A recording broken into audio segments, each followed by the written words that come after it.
They called it one of the darkest scandals in Virginia's history. A story so disturbing that court records were locked away for over 200 years, until someone accidentally found them. 3 judges refused to hear the case, saying their souls could not bear it. The church denied it ever happened. The survivors fled and vanished.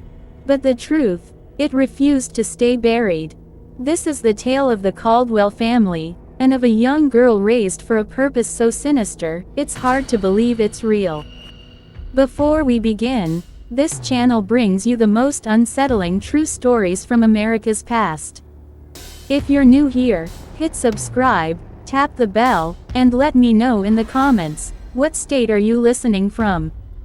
The discovery. The scandal came to light in the winter of 1789, in Henrico County, Virginia. Henrico's rolling hills were covered with endless green tobacco fields. Back then, the Caldwell family owned Millhaven Estate, one of the most prosperous plantations in the state. To outsiders, they were perfect, wealthy, refined, deeply religious. But inside Millhaven's walls, something unthinkable was happening. The truth wouldn't come out until 1892, when a courthouse clerk in Richmond was cleaning out dusty basement files. He opened a box of old documents and found the Caldwell case. His report to the Virginia Historical Society was short, too disturbing for public release. The files were sealed again for another 50 years. Where the story really begins. It all starts in the autumn of 1776. Virginia was in chaos. The revolution was raging, and independence was just a promise. Millhaven Estate was nearly 3,000 acres of prime tobacco land. The Caldwell name had been respected for 3 generations, their land grant signed in 1722 by Governor Alexander Spotswood himself. The head of the family, Jonathan Caldwell, was 42. Tall, broad-shouldered, with eyes like winter steel. A man people obeyed without question. He had once been in the Virginia House of Burgesses, ran a tobacco empire, and moved in the highest social circles. His late wife, Catherine Harrison, came from one of the oldest and most respected families in Virginia. Her death in childbirth had left Jonathan a widower with no children, and no heir to Millhaven. Jonathan's obsession. For Jonathan, the idea of his estate being split after his death was unacceptable. His grandfather had written it in a letter. Greater than, a fortune divided is a fortune destroyed. Keep the Caldwell name and lands united, no matter the sacrifice. Jonathan took those words as law. He could have remarried. Many wealthy families offered their daughters. But Jonathan didn't want a wife with her own opinions or powerful relatives. He didn't want a partner. He wanted an instrument, someone who would obey him completely, who could be shaped to his will. The night everything changed. It was a cold, rainy night in November. Wind rattled the shutters as Jonathan sat in his study, reviewing shipping records by candlelight. Business was booming. His tobacco contracts with French merchants were bringing in gold. His investments in Richmond property were paying off. But all the wealth in the world meant nothing if he couldn't keep it in the family. That's when Samuel Brigham, his overseer, appeared at the door. Samuel was a hard, weathered man who had served the Caldwell family for over 20 years. Loyal, silent, reliable, greater than, Master Caldwell, he said, there's been an accident on the Richmond Road. A carriage overturned in the storm. Quality folk. Jonathan set down his quill. How far from here? Greater than, 2 miles. Devil's Elbow. The driver's dead. The gentleman and lady didn't survive. Jonathan's eyes narrowed. Anyone else? Greater than, a child. A girl. 10, maybe, 11. She's in shock. Keeps asking for her Uncle Thomas. Doesn't remember much else. An opportunity. Jonathan's mind began to work. An orphan from a wealthy family could be useful. What about papers? Identification? Samuel hesitated, a sign he had something worth discussing privately. Greater than, the man was William Hartwell. His wife was Margaret. They were traveling with their daughter. Carried a large sum of gold, payment for land in Kentucky. We recovered it. Jonathan's expression didn't change, but inside, he was already planning. Bring the girl here, clean her up, feed her, and Samuel. Their eyes met. We'll discuss the rest later. Elizabeth Hartwell. An hour later, Jonathan stepped into one of the guest rooms. The girl was sitting on the edge of a four-poster bed, wearing a clean nightgown. Her soaked dress was drying by the fire. Even at first glance, Jonathan noticed her manners, the way she sat with hands folded, the polite way she thanked the servant for warm milk. She was clearly raised in a refined household. But what truly froze Jonathan in place was her face. She looked shockingly like his late wife, Catherine. The same chestnut hair, the same delicate jaw, the same dark, searching eyes. He sat down in a chair, lowering his voice. What is your name, child? Greater than, Elizabeth Hartwell, she whispered. Are my parents truly gone? Jonathan didn't answer right away. He studied her face, almost mesmerized. It was as if Catherine had been reborn. And from that moment on, Jonathan Caldwell knew exactly what he would do with Elizabeth Hartwell.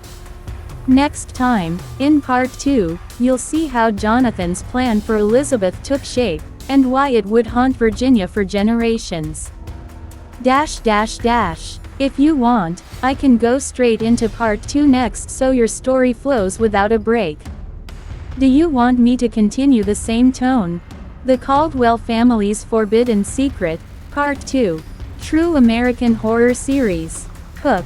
When Elizabeth Hartwell first stepped into Millhaven Estate, she thought it was just for the night. She had no idea she would never leave. Jonathan Caldwell had a plan for her, one so dark, so carefully hidden, that it would take 13 years and a sealed courtroom to reveal it. If you haven't heard part 1, go watch it first. This is the second chapter in the true, chilling story of the Caldwell family. And tell me in the comments, if you were an orphan in 1776, would you trust a stranger who offered to take you in? The morning after. When Elizabeth woke the next morning, the storm had passed. The plantation stretched out beyond her window like a world painted in gold, rolling tobacco fields, white fences, and a big house so perfect it felt like it belonged in a painting. Jonathan came to see her, dressed in a dark coat, hair neatly tied back. His voice was gentle now, a side of him few people ever saw. Greater than, Elizabeth, he said, you'll be safe here. The road to Richmond is muddy from the storm.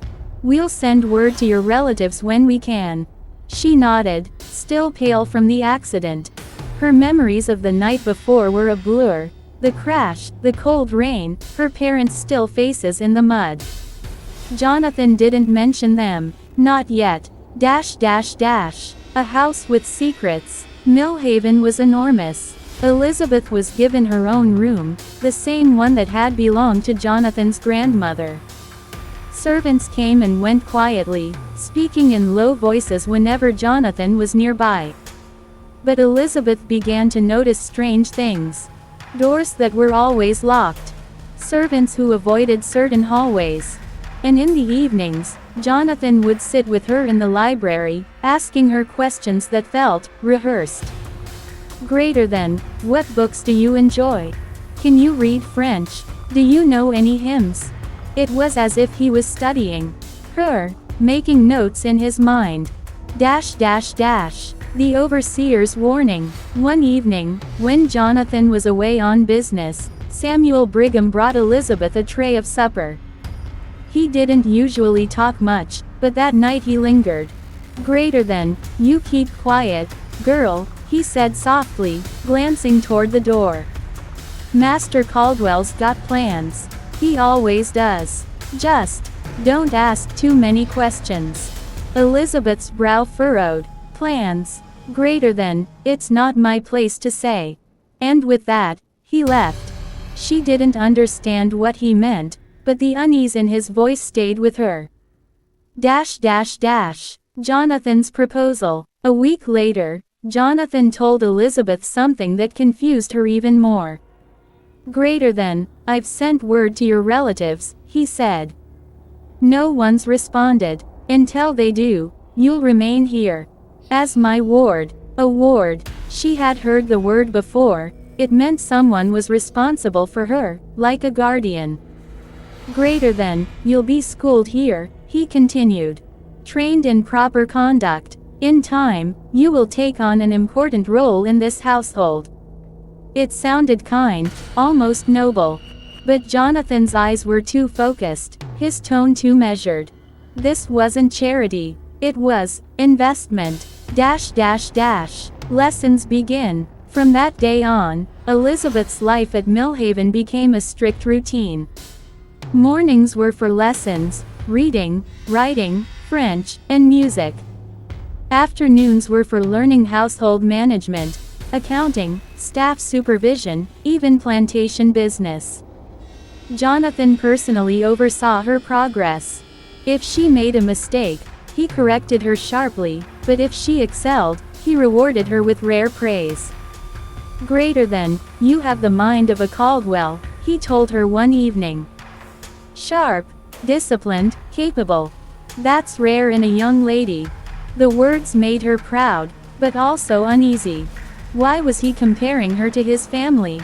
The locked room. One rainy afternoon, Elizabeth wandered the upstairs hall while Jonathan was away. She found herself in a corridor she had never explored before. At the very end was a heavy oak door with an iron lock. She tried the handle, it didn't budge. She pressed her ear against it. Nothing. But as she turned to leave, she thought she heard the faintest click, like metal against metal, from somewhere inside. The sound haunted her for days. Jonathan's true interest. By spring, Jonathan's guardian role had shifted into something else. He began bringing Elizabeth into the study during his business meetings. She was told to sit quietly, listen, and remember everything. Greater than, one day, you'll understand why this matters, he'd say. But sometimes, his gaze lingered too long, not in a way that made her afraid, but in a way that felt possessive. As if she belonged to him. A shocking discovery. 6 months after the carriage accident, Elizabeth was helping Martha, the head servant, carry linens to the attic. While moving an old trunk, a letter fell out from between the boards. It was addressed to William Hartwell, her father. The date was just a week before the accident. The letter spoke of a land purchase in Kentucky, and of meeting someone named J.C. in Henrico to finalize the agreement. Elizabeth froze. J.C. Jonathan Caldwell. Seeds of suspicion. That night, Elizabeth could barely sleep. Why had her parents been meeting Jonathan? Was the accident truly an accident? The next morning, she tried to ask him about it. Greater than, did you know my father? Jonathan looked up from his papers slowly. Greater than, briefly. He was a man of ambition. Something in his tone told her not to push further. The portrait. A month later, Jonathan had a new portrait hung in the parlor. It was of Catherine, his late wife. Elizabeth stared at it for a long time. The resemblance was undeniable. The same eyes, the same hair, the same faint smile. Jonathan stepped beside her. Greater than, you favor her, he said softly. More than you know. From that moment, Elizabeth Hartwell began to understand. She wasn't just living at Millhaven by chance. She was here for a reason. And that reason was going to change her life forever. In Part 3, you'll learn the next stage of Jonathan Caldwell's plan, and the chilling role Elizabeth was meant to play in the Caldwell family's legacy. The Caldwell Family's Forbidden Secret, Part 3. True American Horror Series. Hook. By the time Elizabeth Hartwell had been at Millhaven a month, she believed Jonathan Caldwell was her savior. What she didn't know was that he had already decided her entire future. And that future, carefully written into forged documents and hidden contracts, would tie her to him in ways no child could imagine. If you haven't seen parts 1 and 2, go watch them first. This chapter shows how Jonathan moved from guardian to something far darker. The question. That first night, Jonathan had come to see her in the guest room. He spoke gently, lowering himself into a chair so his eyes met hers. Greater than, "What is your name, child?" "Elizabeth Hartwell," she said softly. "Are my parents truly gone?" "Samuel said there was an accident, but I thought maybe." Her words faded like smoke in the firelight. Jonathan studied her face. She was no common orphan. She had the refinement of a wealthy upbringing, and, more dangerously, the kind of connections that might bring people searching for her. But she was alone now. Completely dependent on him.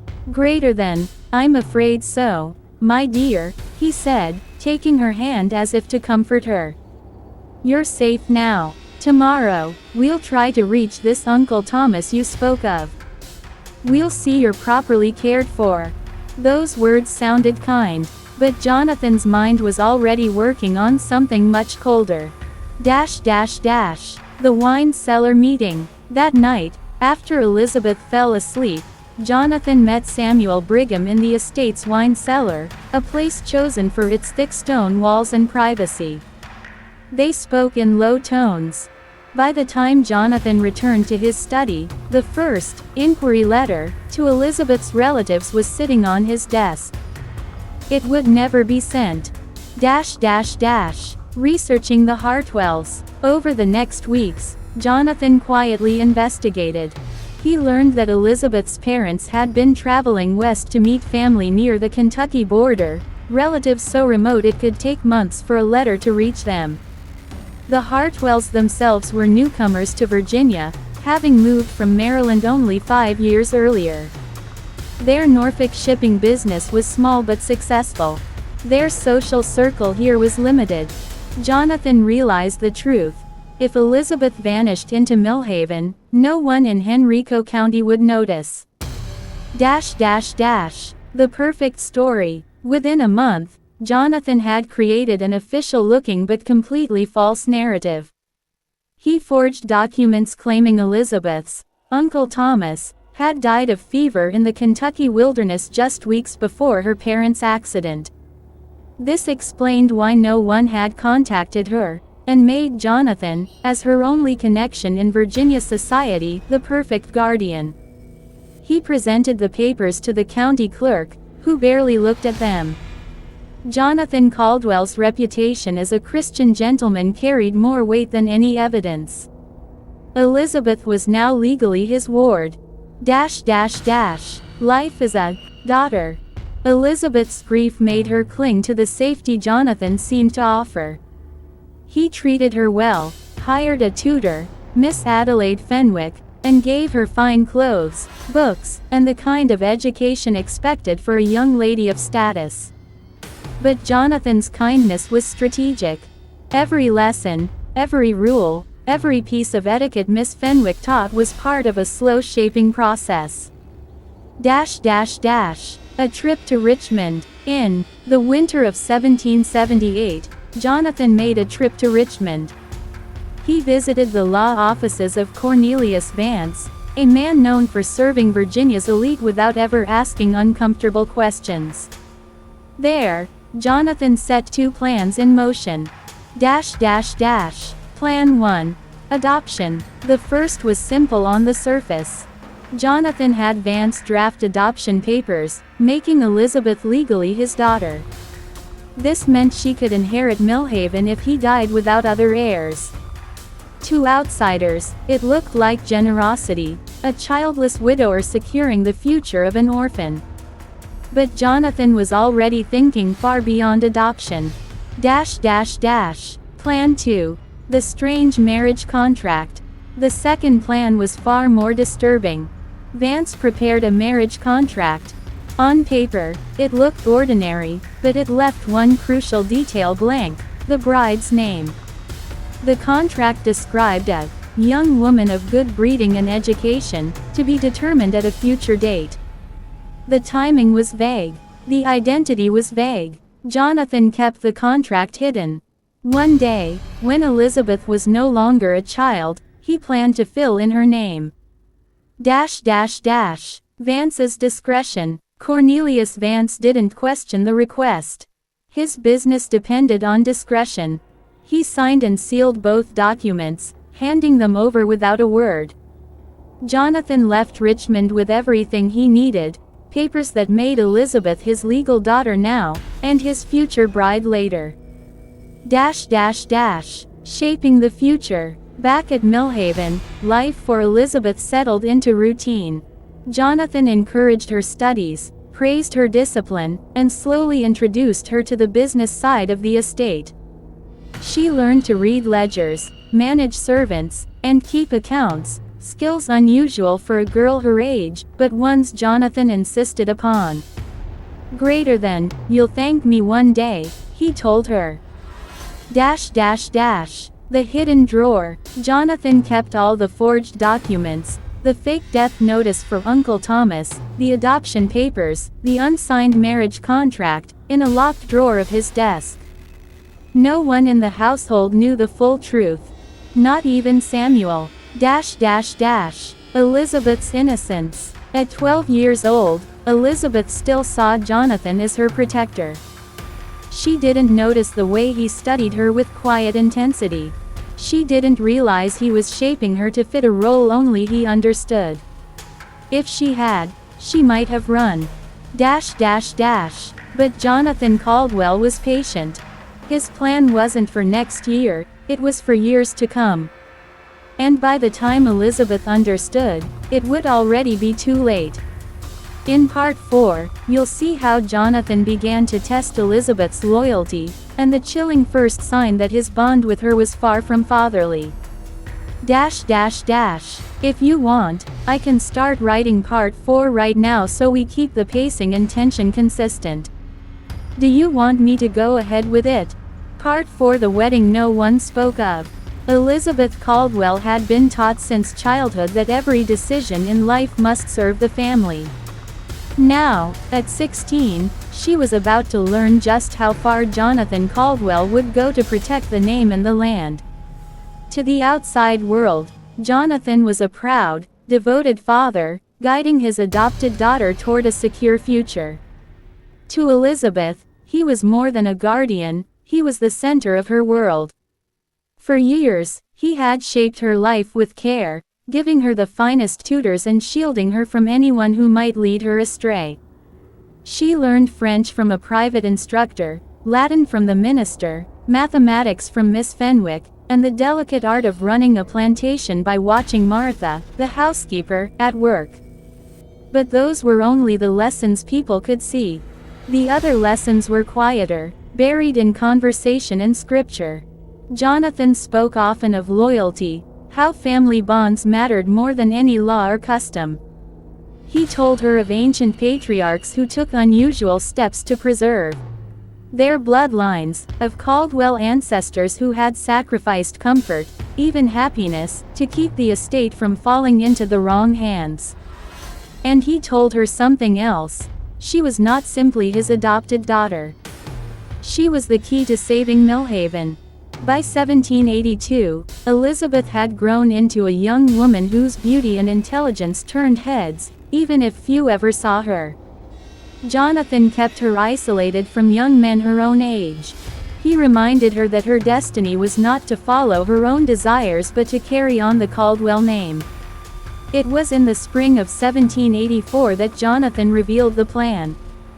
He told her a cousin from the western counties wished to marry her, a man of good means who had built a thriving tobacco business. The marriage, Jonathan explained, would unite two branches of the Caldwell family and ensure the estate's survival for generations. He presented her with a miniature portrait, an exquisite work in an ornate gold frame. The man in the painting looked startlingly like Jonathan himself. Same dark eyes, same strong jaw, same air of quiet command. Elizabeth frowned. "But his name is the same as yours, Papa," she said softly. "How can that be?"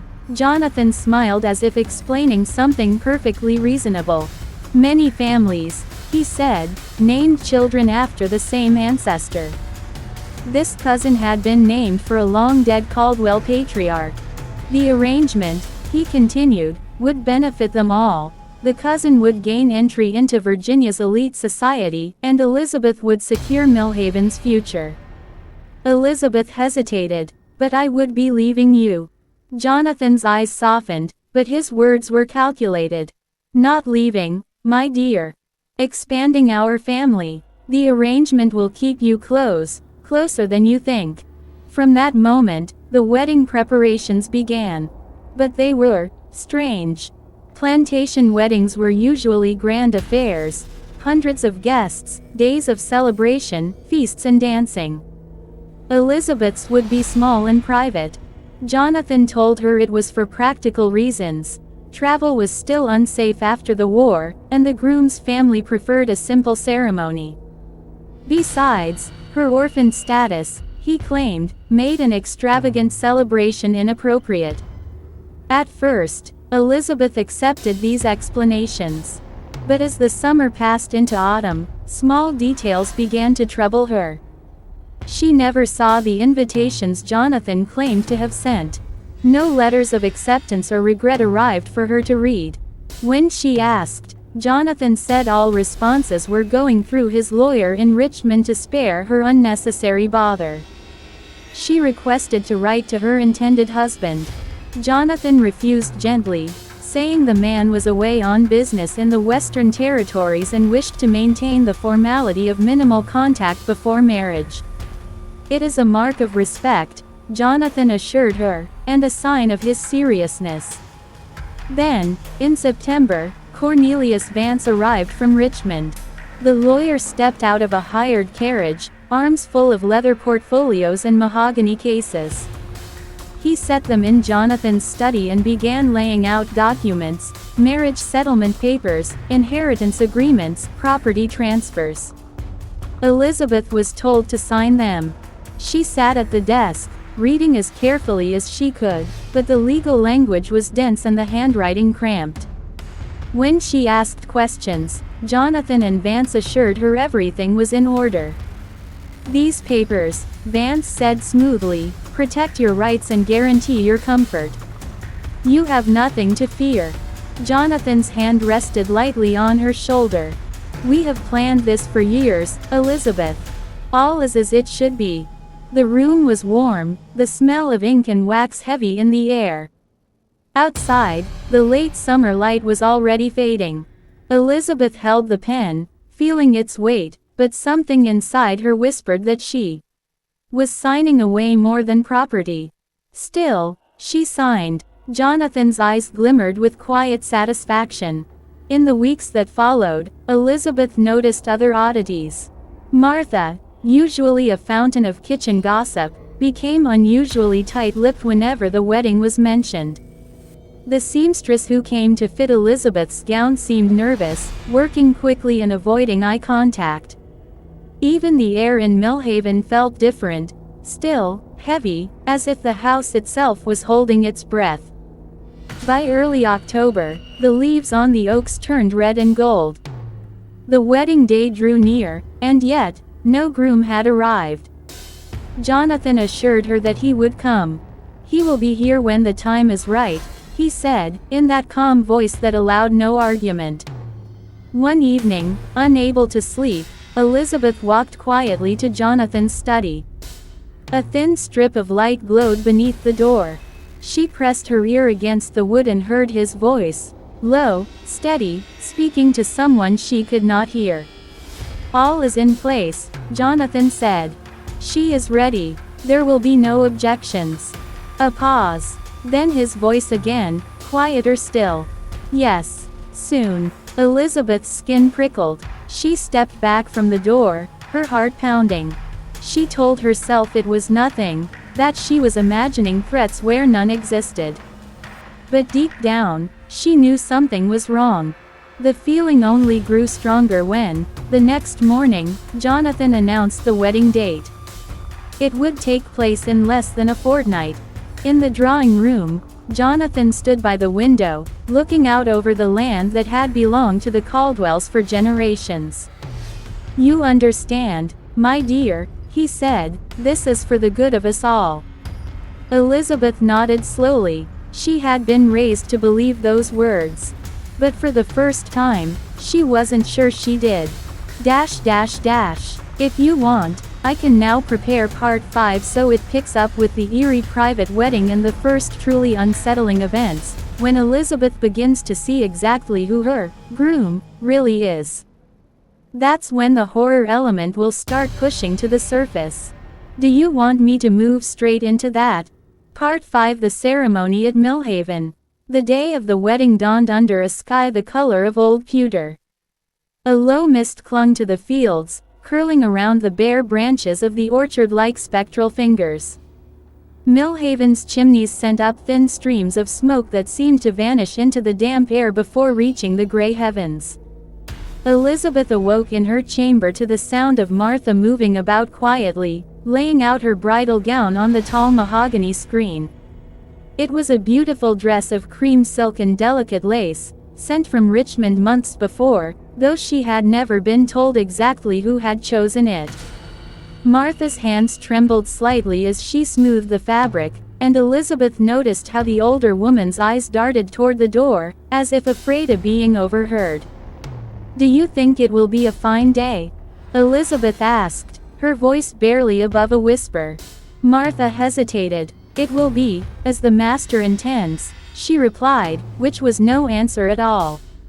Downstairs, the house had been transformed, not with the flowers, garlands, and bustle that usually accompanied a Virginia wedding, but with a strange, almost monastic restraint. Only the formal parlor had been prepared for the ceremony. The heavy drapes were drawn halfway, letting in just enough gray light to illuminate the room without brightening it. A fire burned in the hearth, though its warmth felt smothered by the thick air. Jonathan was everywhere, checking arrangements, speaking in hushed tones to Vance, inspecting the small table where the marriage register lay open beside an inkstand. Every so often, his gaze would find Elizabeth, and the faintest smile would flicker across his lips, pride mingled with something more possessive. The guests were few. 3 men Elizabeth did not recognize, all of them dressed in the sober fashion of Richmond businessmen, 2 elderly ladies who spoke little and kept their eyes fixed on the floor, and Reverend Cuthbert, the minister from the next county, known for his rigid sermons on duty and obedience. There was no sign of the groom's family, none at all. Elizabeth's unease had been growing steadily for weeks, fed by the unanswered questions Jonathan brushed aside with a father's gentle firmness. But as the hour drew near, the tension in her chest became nearly unbearable. Still, she reminded herself of the lessons drilled into her since childhood: loyalty, obedience, trust in Jonathan's judgment. The sound of carriage wheels crunching over the gravel drive broke the silence. All eyes turned toward the window as a dark, unadorned coach rolled to a stop before the front steps. The driver, dressed in plain livery, descended and opened the door. From within emerged the groom. Elizabeth's breath caught. He was older than she expected, at least Jonathan's age, perhaps a few years more, but the resemblance was unmistakable. The same strong jaw, the same deep-set eyes, the same commanding posture. For one dizzying moment she felt as though she were looking at Jonathan in some distorted mirror, the lines of his face sharpened by time and shadow. Jonathan moved forward to greet him, clasping his hand with a familiarity that seemed far too warm for distant cousins. They spoke briefly, in low tones Elizabeth could not catch, before Jonathan led him inside. "Elizabeth," Jonathan said, his voice rich with satisfaction, "allow me to present Mr. Jonathan Caldwell of the Western Counties, your future husband." The man bowed over her hand, his touch cool and dry. His eyes, when they met hers, held an intensity that made her stomach knot. "It is an honor," he said softly, the corners of his mouth lifting in what might have been a smile, or a warning. The ceremony began almost immediately. Reverend Cuthbert read from the Book of Common Prayer, his voice steady and grave. Elizabeth spoke her vows with the composure drilled into her over years of training, though her hands trembled as the groom placed the ring upon her finger. Jonathan stood close, too close, his gaze fixed upon her with an air of triumph that made her feel less like a bride and more like a prize finally won. When it was done, the register was signed, first by the minister, then by the witnesses, then by Elizabeth and her new husband. Vance, ever the efficient legal mind, gathered the papers and tucked them away into a leather case as if sealing some ancient bargain. There was no wedding feast, no dancing, no laughter. Instead, a quiet supper was served in the dining room for the small party. The conversation was polite but strangely guarded, and Elizabeth noticed that every time she attempted to ask her new husband about his life in the Western Counties, Jonathan answered for him, as though rehearsed. Night fell early under the heavy clouds. The guests departed one by one, leaving the house unnervingly silent. Jonathan suggested that Elizabeth retire to her chambers to rest after the day's events, and though she felt a curious reluctance, she obeyed. Upstairs, the air in her room felt different, close and heavy. The gown had been removed from the bed, replaced with a robe of deep crimson silk she had never seen before. On the dressing table lay a small, gold-framed miniature of Jonathan, not the one she had seen weeks ago of her cousin, but a portrait unmistakably of the man who had raised her. A slip of parchment lay beneath it, in Jonathan's careful script. "Remember, you are the heart of the Caldwell legacy."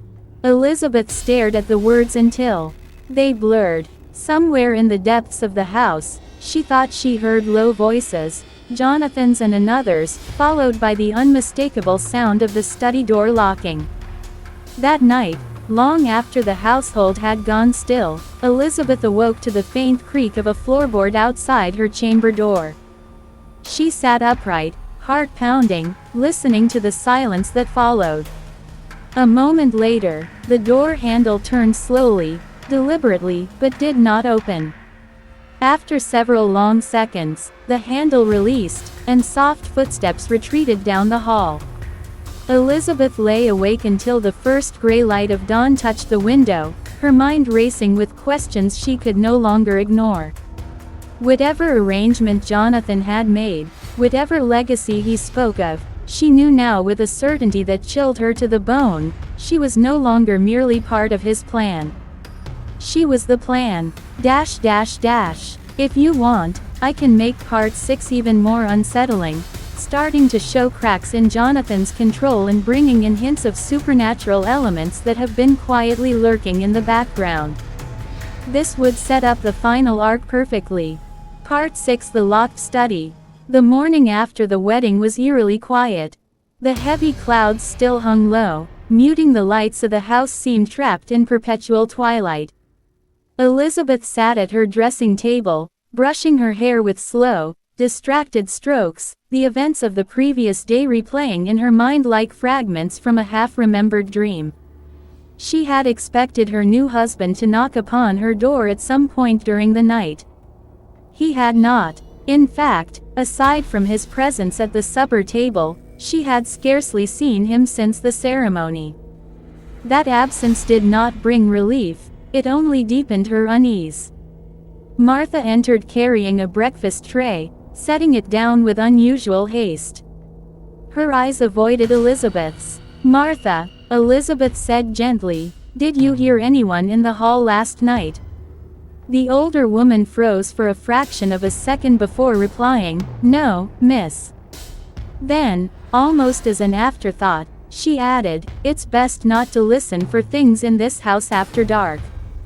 Before Elizabeth could question her further, Martha was gone, closing the door firmly behind her. Downstairs, the corridors were unusually empty. The ticking of the tall case clock in the hall seemed unnaturally loud. Elizabeth passed Vance in the foyer. He gave her a polite nod but did not speak. She noticed a set of documents clutched in his hand, bound with black ribbon.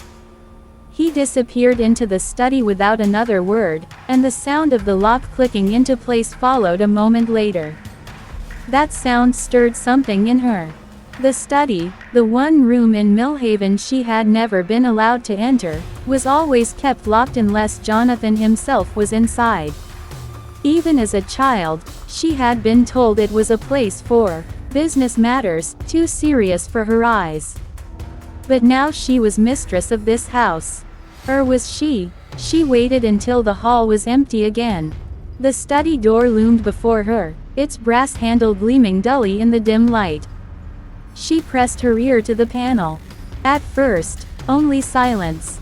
Then, faintly, the sound of voices, Jonathan's low and deliberate, her husband's voice quieter but urgent. The words were indistinct, as though muffled by distance, but certain phrases reached her through the wood. "Must be soon. The bloodline remains unbroken. She cannot know until." Elizabeth drew back as footsteps approached from inside. She slipped into the shadow of the stairwell just as the door opened and Jonathan stepped out, carrying a small, locked wooden box under one arm. His eyes swept the hall with the quick precision of a man who misses nothing. For a moment, Elizabeth was certain he had seen her, but he turned away, moving toward the east wing without a word. Her husband emerged next, closing the study door behind him. His gaze met hers across the hall, and something cold passed between them, recognition, yes, but also possession. He inclined his head in a slow, deliberate motion, as though acknowledging her not as a wife, but as a piece in a game already decided. That evening, dinner was served in the smaller dining room. Only Jonathan, Elizabeth, and her husband were present. The fire crackled softly, but the air felt tense, each word measured and weighted. Jonathan asked after her health, her comfort, her thoughts on her new life. Elizabeth answered politely, though every instinct urged her to push for answers. When at last she dared to speak plainly, her voice was steady. "You speak often of the Caldwell legacy, Jonathan. What exactly do you mean by it?" Jonathan's smile was warm but did not touch his eyes. "It is the story of our family. A story you will come to understand in time." Her husband's gaze flicked to Jonathan, then back to her. "It is enough, for now, that you trust him. And me." Trust. The word felt like a stone in her mouth. Later that night, unable to sleep, Elizabeth wandered to the landing that overlooked the great hall. From there, she saw something that made her blood run cold. Jonathan and her husband stood before the hearth in the study, its door, for once, left ajar. Between them rested the small wooden box Jonathan had carried earlier, now open. From within, they lifted a silver chalice, tarnished with age, its rim engraved with symbols Elizabeth did not recognize. Jonathan held a thin-bladed knife over the cup, its edge catching the light. Her husband bared his forearm without hesitation. Elizabeth could not see the rest, for Jonathan turned slightly, blocking her view. But she heard the faint metallic sound of liquid hitting silver, followed by Jonathan's low voice chanting in a language she did not know. The study door closed then, and she was left staring into the shadows, her pulse hammering in her ears. she did not return to her bedchamber. Instead, she retreated to the cold safety of the library, where she sat in the corner chair until dawn, the gas lamps burning low. By morning, the house seemed unchanged, as though the night's events had been a dream. Jonathan greeted her with his usual calm courtesy, her husband, with his faint, unreadable smile. But when she glanced at his arm, she thought she saw the edge of a fresh bandage beneath his cuff. Martha served breakfast without meeting her gaze. And when Elizabeth tried to ask about the chalice, the knife, or the words spoken in the study, Martha's lips pressed into a thin line. Some truths, the housekeeper said softly, are like locked doors. You may open them, but you cannot close them again. Elizabeth said nothing, but in her heart, she knew the door had already begun to open. If you want, I can make part 7 bring the horror fully forward. Elizabeth finally discovers what the Caldwell legacy truly means, with the supernatural elements breaking into the open while still keeping the slow burn dread. That's when the story's tone will shift from suspicion to full danger.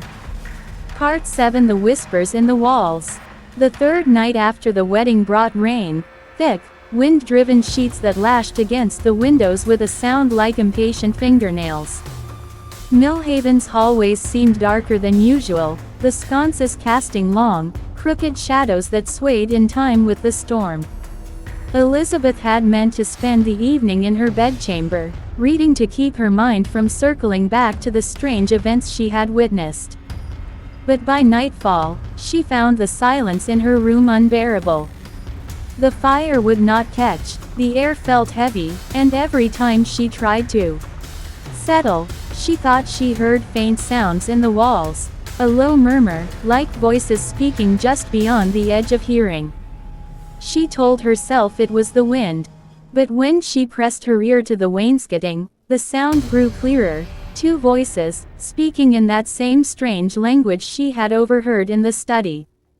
Elizabeth withdrew sharply. Her pulse raced, but curiosity outweighed fear. She lit a candle and stepped into the hallway. The voices seemed to drift ahead of her, always just out of reach, guiding her deeper into the East Wing. The East Wing had always felt different from the rest of Millhaven. The floors were colder here, the air faintly damp, and the portraits on the walls were of people she did not recognize. Stern-faced men and women, their clothing centuries out of fashion, their painted eyes following her as she passed. The whispers led her to a narrow corridor ending in a door she had never seen before. It was small, unassuming, with a tarnished iron handle and no keyhole. When she tried it, the latch gave way easily. Inside was a small, windowless room. The air was thick with dust and the scent of old paper. Shelves lined the walls, sagging under the weight of ledgers, leather-bound journals, and rolled parchments tied with faded ribbon. In the center stood a single table, upon which rested a candle stub and a large open book. Elizabeth set her own candle down and leaned over the book. The ink was brown with age, the handwriting sharp and deliberate. It was not English. She traced the lines with her finger, half expecting the letters to shift beneath her touch. Turning the page, she froze.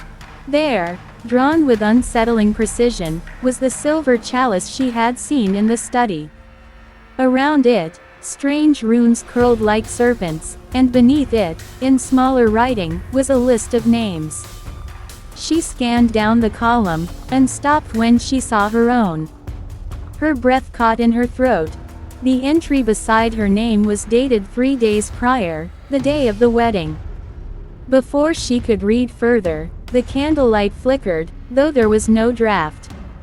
The whispers returned, closer now, as if they were in the room with her. She spun around. The shelves seemed to press inward, their shadows stretching like fingers across the walls. The portraits she had passed in the corridor moments before now hung here too, though she had not seen them when she entered. And the painted faces were smiling. A soft creak sounded from behind the shelves. Then another. Something was moving within the walls. Elizabeth backed toward the door, but it swung shut before she reached it, the iron handle turning of its own accord. She grabbed at it, but it would not budge.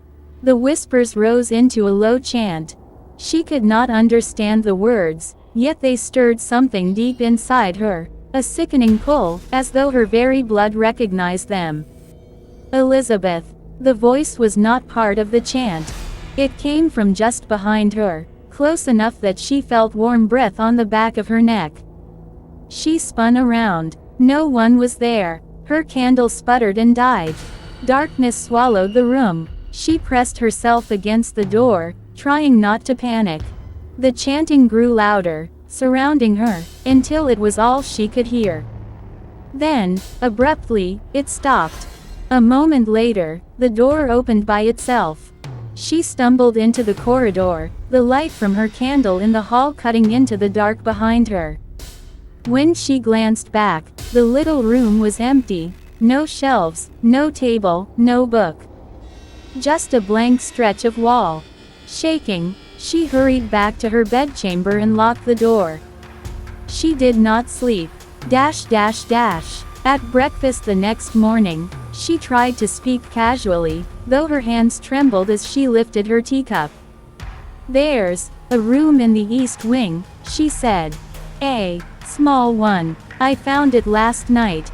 Jonathan looked up from his plate, his expression perfectly calm. "There are many rooms in Millhaven. Some of them have not been used in decades." Her husband's eyes flicked to her, then to Jonathan, then back again. "The east wing can be drafty at night," he said smoothly. "Best you keep to the main halls." Elizabeth set down her cup. "There was a book," she said carefully. "It had my name in it." Jonathan's smile thinned. "You must have been mistaken. Perhaps it was another Elizabeth." But the way he held her gaze told her he knew exactly what she had seen. After the meal, Martha found her in the library. The housekeeper's face was pale, her hands twisting in her apron. "You should not have gone to that wing," Martha whispered. "Once you open the path, it will find you again. No matter where you go." "What will?" Elizabeth demanded. Martha's eyes darted toward the door, as if afraid someone might overhear. "The blood oath. It runs through the Caldwells, from the first master to the last. And now, through you." Elizabeth's heart pounded. "I don't understand." But Martha shook her head. "You will. The night of the new moon." Before Elizabeth could press her, Jonathan's voice called from the hall, summoning Martha away. Left alone, Elizabeth realized her hands were still trembling. And somewhere deep within the house, behind walls, beneath floors, she thought she heard the whispering again. "If you want, I can make part 8 the point where the new moon night arrives, when the ritual fully unfolds and Elizabeth is faced with a choice between escape and something much darker. That's where the tension will spike into real horror." Part 8 The night of the new moon. The days that followed passed like a slow march towards something Elizabeth could neither see nor stop. Every morning, she would wake with the feeling that someone had been in her room while she slept. Her jewelry box sat slightly open. A chair had been moved an inch to the left.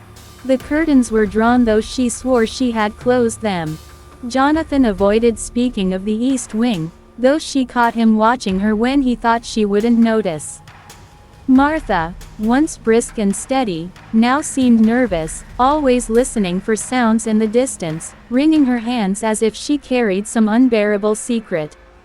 On the morning of the new moon, the sky was the color of dull pewter, the air heavy with the scent of rain. Jonathan announced at breakfast that there would be a gathering in the great hall after nightfall. "For what occasion?" Elizabeth asked, forcing her voice to stay calm. Jonathan smiled faintly. "A family tradition. One you will learn soon enough." His tone was meant to be reassuring, but it only made her stomach turn. By evening, Millhaven's halls were lit with dozens of candles.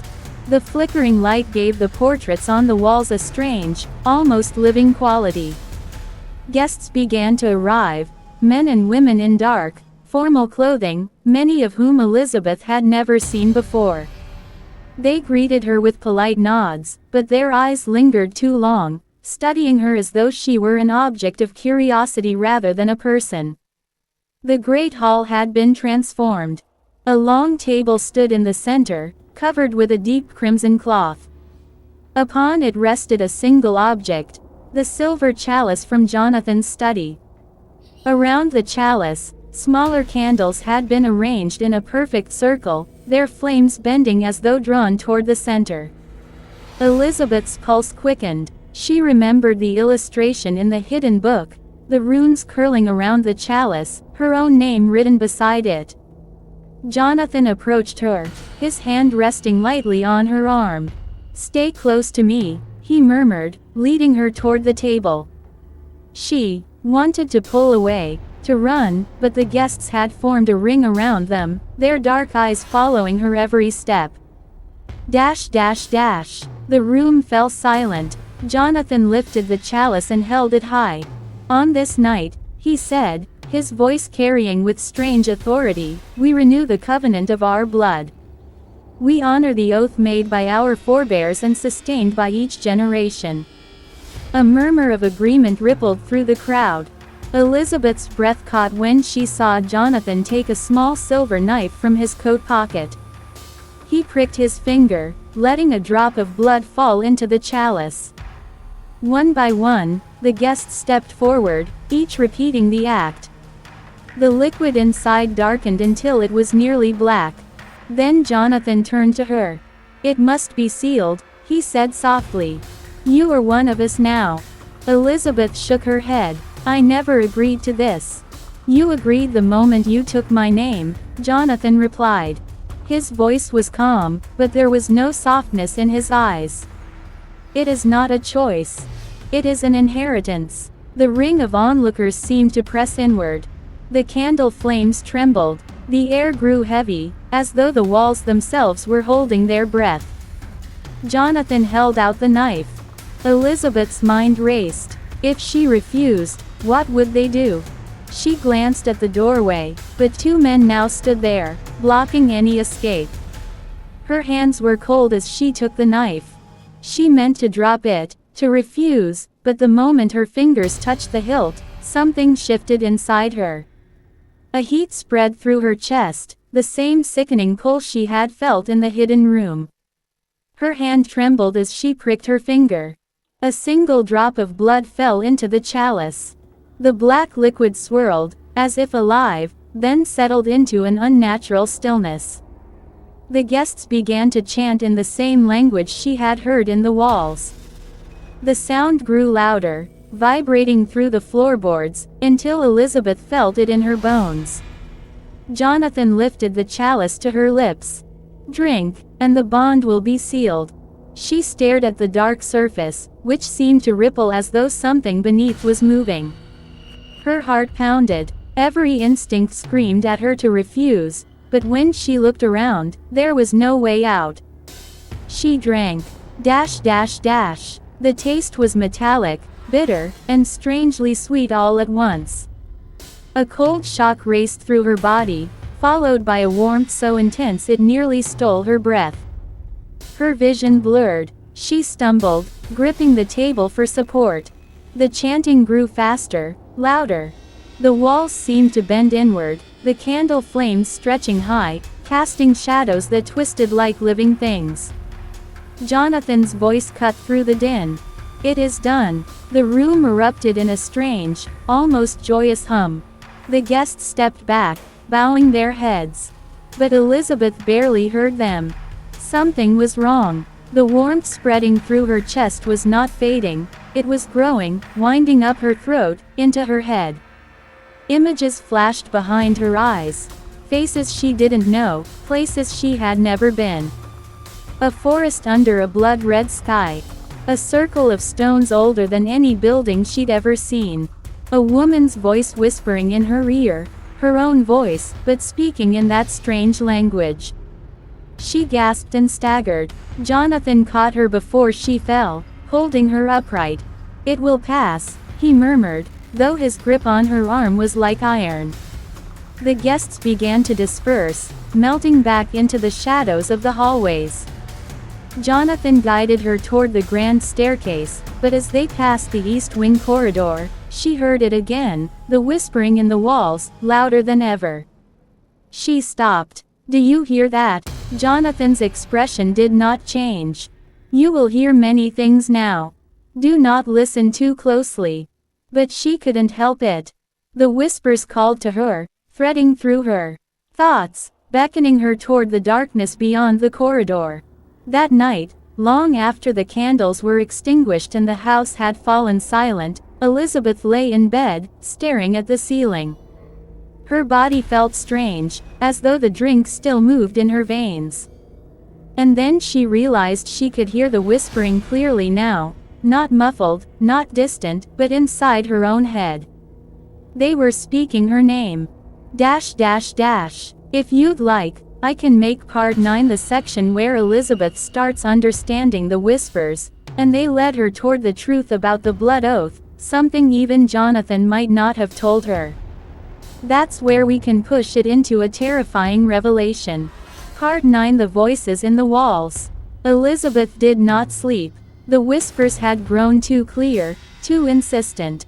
They no longer seemed like distant murmurs. They were right there, threading through her own thoughts, almost as if she were thinking them herself. They spoke in that strange, ancient language she had heard during the gathering, and yet, she could understand them now. "Daughter of the blood, keeper of the vow, the gate awaits." Her skin prickled. Every word felt like a cold fingertip tracing the back of her neck.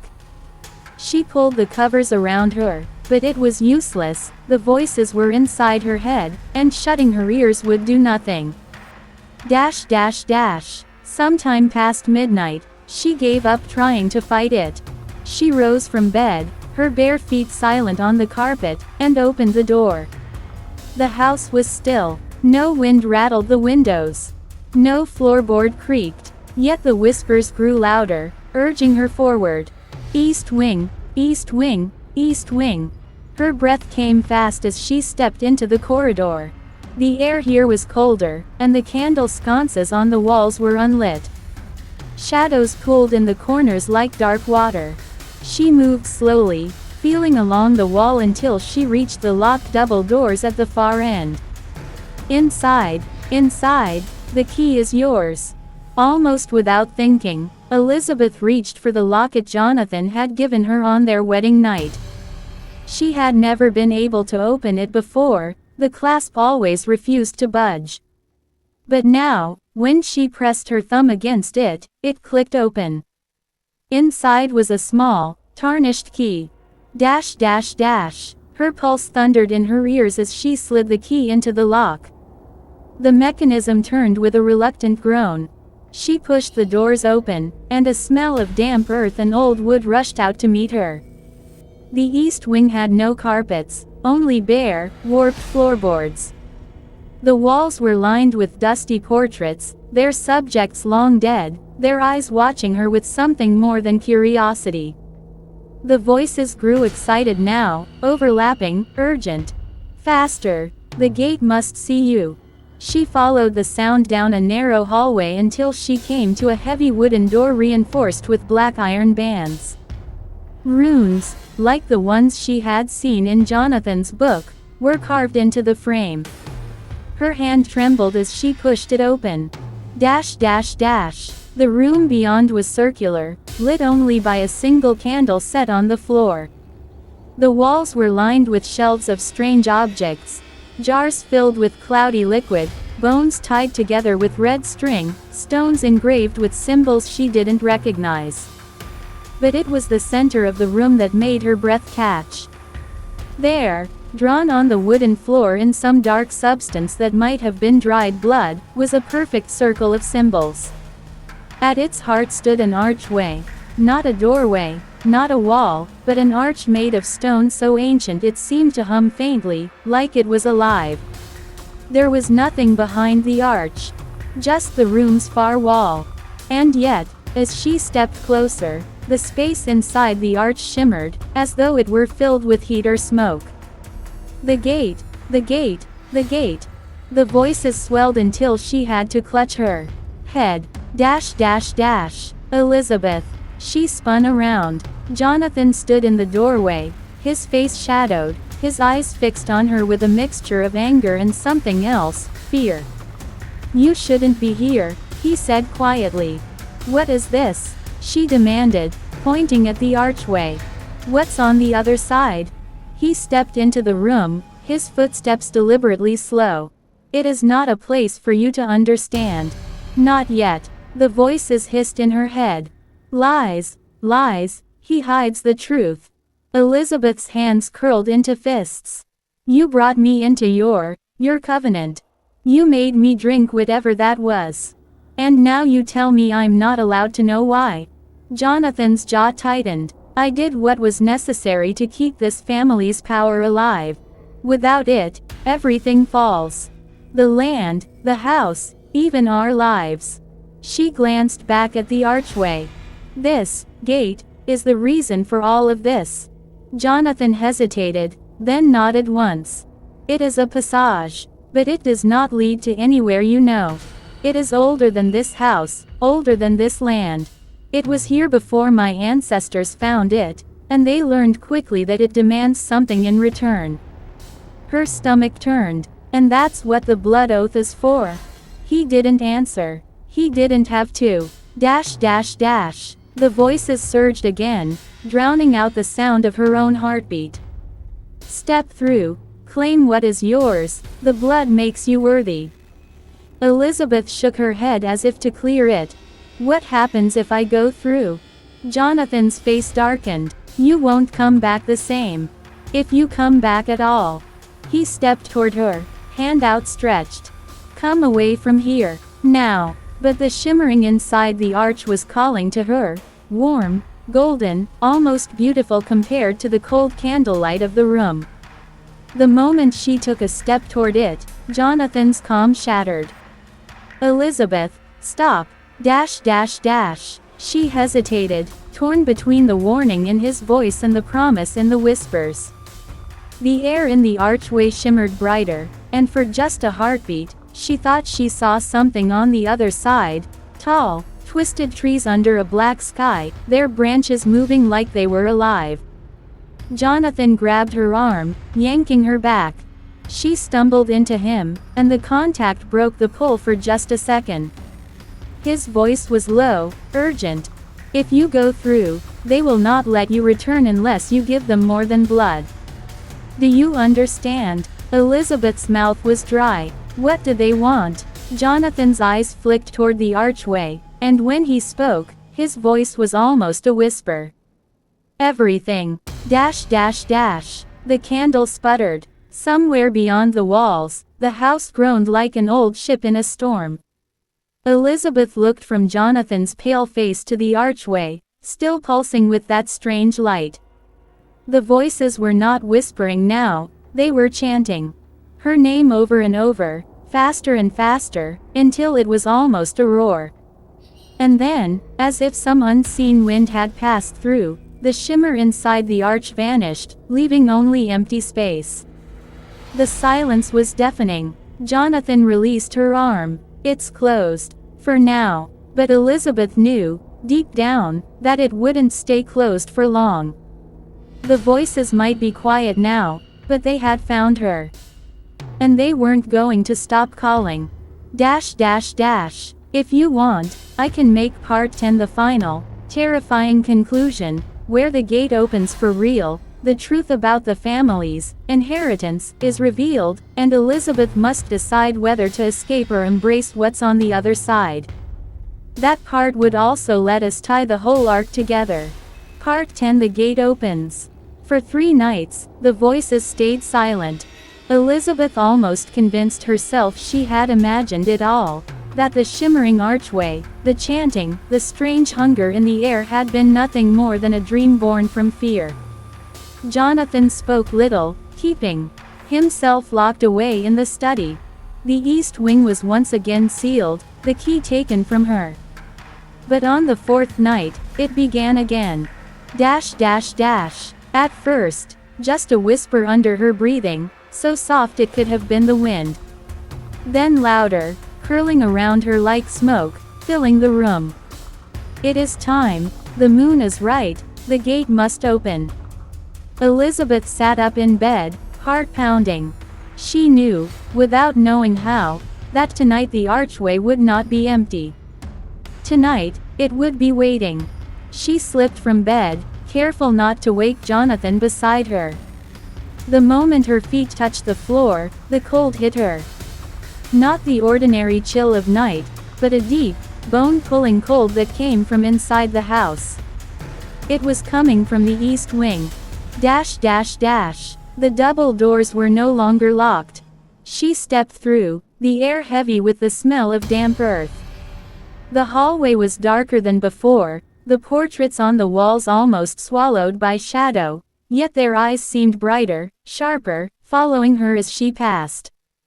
Every step brought the chanting louder, not just in her head now but all around her. When she reached the black iron door, it was already open. Dash dash dash. The candlelit room looked the same, and yet different. The jars and bones still lined the walls, but the symbols in the center of the floor were glowing faintly, pulsing like a heartbeat. And the archway, it was no longer empty. The shimmer was stronger now, solid almost, like molten gold spilling across the stone. But behind that glow, she saw shapes, towering, shifting, bending in ways no human body could. A forest stretched beyond, but not a forest of this world. The trees twisted skyward in spirals, their bark black as ash, their leaves glowing faint red, like embers in a dying fire. And something was moving between them, watching her. Dash dash dash. Jonathan's voice broke through the chanting. Elizabeth, don't. She turned. He was standing at the edge of the glowing circle, his face pale, his eyes wide, not with anger this time, but with desperation. You can't listen to them, he said. Once you step through, you belong to them. You'll never come back the same. She swallowed hard. Why me? His gaze shifted to the floor. Because you're stronger than I am. Stronger than any of us. They've been waiting for someone like you. I was supposed to prepare you. The weight of his words settled heavy in her chest. Prepare me, for what? Jonathan's voice broke. To take my place. Dash dash dash. Before she could speak, the chanting rose to a roar. The air trembled, and the golden light spilled outward like water, washing over her feet. Daughter of the blood, the gate accepts you. The pull was too strong now. It wasn't just calling her. It was dragging her forward. Jonathan lunged, grabbing her arm, but the instant his skin touched hers, he cried out in pain, as though burned. He staggered back, clutching his hand. They've claimed you already, he gasped. The figures in the golden light moved closer, their outlines impossibly tall, their shapes changing like smoke in the wind. She felt a strange warmth in her chest, comforting, intoxicating, urging her to step inside. Dash dash dash. Her mind raced. She could stay in this crumbling house, bound by secrets she didn't understand, or step into the unknown and see what waited beyond the twisted forest. The voices whispered a promise, power, freedom, immortality, but beneath that promise, she felt something else. Hunger. Jonathan's voice cracked. If you go, you'll never truly be you again. She looked at him, at the fear in his eyes. And for the first time since coming here, she felt pity for him. He was already theirs. Maybe he always had been. Dash dash dash. Elizabeth took a breath, and stepped forward. The moment her foot crossed the glowing circle, the chanting stopped. The figures inside the light seemed to turn toward her all at once, though they had no faces, only shifting darkness. She felt them pressing against her thoughts, rifling through her memories like pages in a book. The forest beyond the archway swelled closer, the air thick with a metallic scent that made her mouth water. Behind her, Jonathan shouted her name. She didn't look back. Dash dash dash. The instant she stepped through, the world around her shifted. The air was heavy, almost liquid. The ground beneath her feet pulsed faintly, like it was alive. The forest loomed overhead, and the trees weren't trees at all. They were colossal bones wrapped in black sinew, their ember leaves dripping ash. From the shadows between them, eyes opened. Dozens, hundreds, watching her. One of the towering figures stepped forward. Its form was not fixed. It seemed to be made of every shape she had ever feared, and some she could not name. Its voice filled the air. "Welcome, keeper of the gate." Dash dash dash. A strange calm settled over her. She realized she could still feel the archway behind her, but it was closing. If she ran now, she could still make it back. Still return to her old life. But even as the thought crossed her mind, she knew she wouldn't. The power humming through this place, it was already seeping into her bones. Her lips curved into a small smile. "I'm ready." The figure's shifting form bent toward her, and for a moment, she thought it might devour her whole. Instead, it touched her chest with a finger made of smoke and shadow. Her vision went white. Dash dash dash. When she came to, she was standing in the candlelit room again. Jonathan was gone. The archway was gone. The symbols on the floor were nothing but faint scratches in the wood. But the voices were still with her. Not whispering this time, resting. Waiting. She knew the truth now. The gate wasn't a place. It was her. And one day soon, it would open again, whether she wanted it or not. Dash dash dash. The end. Dash dash dash. Movie camera call to action for YouTube. If you enjoyed this terrifying journey into the Pritchard Plantation Mystery, make sure you subscribe for more horror stories, hit the like button, and share this with a friend who loves a good scare. And in the comments, tell me, would you step through the gate?